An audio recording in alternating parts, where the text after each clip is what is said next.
Hello fellas, the second unboxing video since my return, and as you can see, quite an interesting one here. As you can probably tell, we are unboxing a Kidde Nighthawk KN-COPP-B. And again, as you can see, I do have one already, which is this one over here. This one I obviously already have, and I unboxed it a couple years back. It's still in good working order, but this one is much newer than this one here. You can probably already see some key differences, but we'll get to that a little later. So we're gonna go ahead and open this up and see what we have.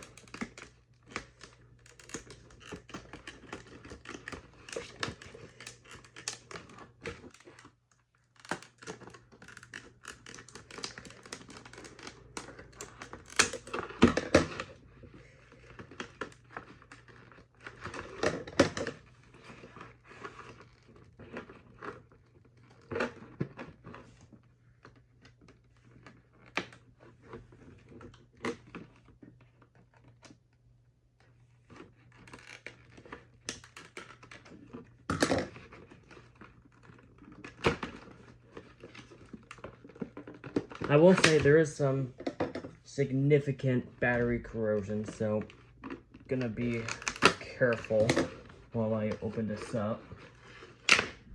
Shouldn't be too bad. There we go. I just want to be careful on that end.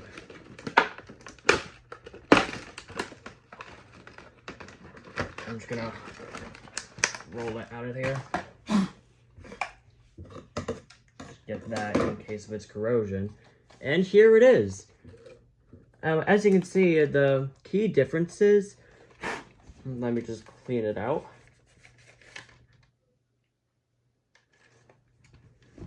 Oh, I'll give it a thorough cleaning at the end of this video. Anyway, here's the unit itself. And you can probably see some key differences already, with this saying detector instead of alarm compared to my existing one. And you can see it has a blue horn, unlike my other one, which is a black horn. And unlike my other one, which has a permanent electromechanical sensor, this one has a replacement sensor, a replaceable sensor. So that is kind of cool. And I do not know what these switches are, but I'll take a look at in a little bit. I'll take a look at the manual in a little bit, see what those switches are. But yeah, this is a replaceable CO sensor here, according to the back of the package here. And it has replacement sensor on here. Obviously, they don't make those sensors anymore in favor of the electromechanical ones. Let's get this manual out. And it looks like the manual's in great shape. The battery corrosion did not ruin them. So that's good. Alright, let's take a look and see what the date is. August 26th of 1997. That is pretty old. My existing one is from 2003. So I'm gonna take that seal off. Then I'm gonna, oh yeah, there's a little hole so the CO can enter there. That's interesting. All right, curing protection on. Let's go ahead and turn this unit on. It looks like the batteries insert the same way as my other one and like the KN-COPP-B's, so it should turn on right as I put in the last battery. I don't know if there will be a power up phase, so let's see. Oh, that's low pitched. All right, I'm just gonna allow it to go into 0, and then I'll hit the test button. So far, it performs the same way as my other one, but the power up phase is different. Just gonna allow it to say 0, and we'll go ahead and test. It did flash green. Oh, there it is. All right, peak level is obviously 0. Oh, the green light flashed again. Does that... Oh, interesting. The green light flashes every time you hit the peak level button. That's cool. All right, let's go ahead and hit the test button and see what it does. I bet it's going to do continuous.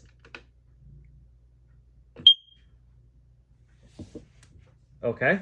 I don't think I held it long enough. I'm gonna let it reset and I'll try again. But yeah, this unit is pretty interesting.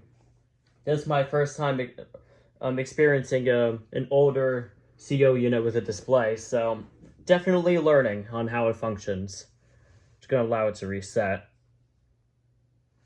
There we go. All right, let's try again.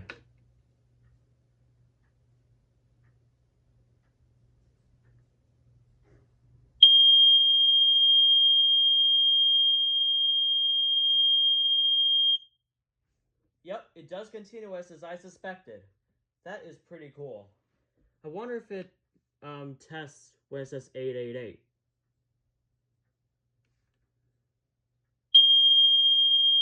Yes, it does. All right, I'm just gonna let that reset and I'll plop out the batteries. While that's resetting, there are the anchors and screws. The blue anchors, which my other one came with, same anchors as my other one came with, so that's interesting. I'm just gonna allow it to reset and then I'll pop the batteries out.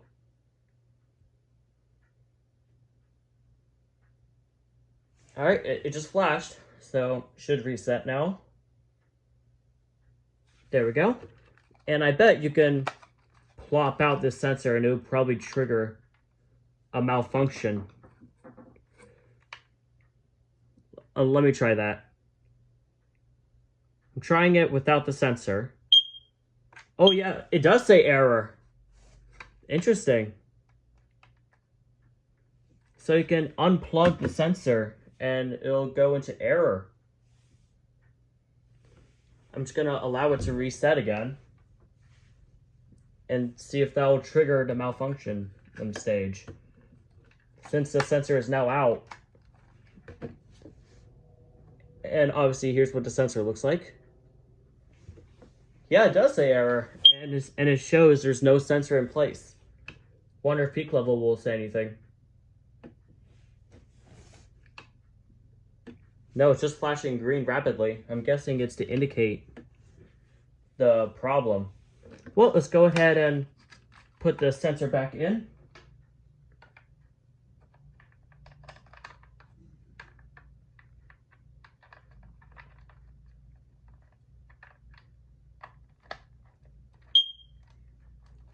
All right, the sensor is back in, and I bet it's gonna reset now.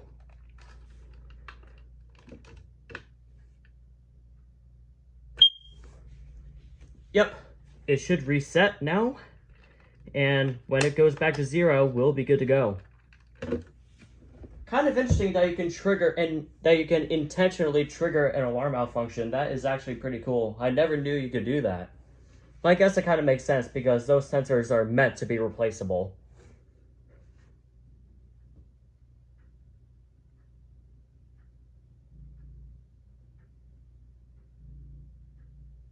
And yeah, back to 0. It is functioning again. So that is actually pretty cool. You can intentionally trigger a malfunction on it.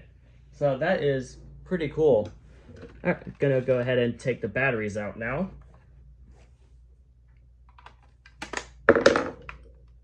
No dying sound as I expected, because obviously the display goes out. And I wonder if the manual has something to do with the switch. I'm gonna go ahead and take a look at that. Oh, it's a calibration switch.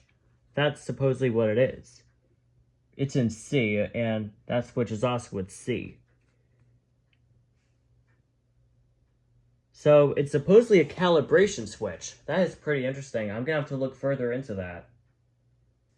So that's actually pretty interesting there. I never knew that was a calibration switch, but now I know. That is pretty interesting.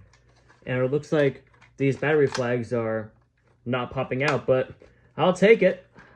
I can easily close the unit back up, and yep, here's the back of the unit if you want to see that. And yeah, definitely a pretty cool unit I acquired. I never knew these came out that early. That is pretty interesting. So yeah, that's going to do it for this video. Thank you for watching, and I'll see you in the next one.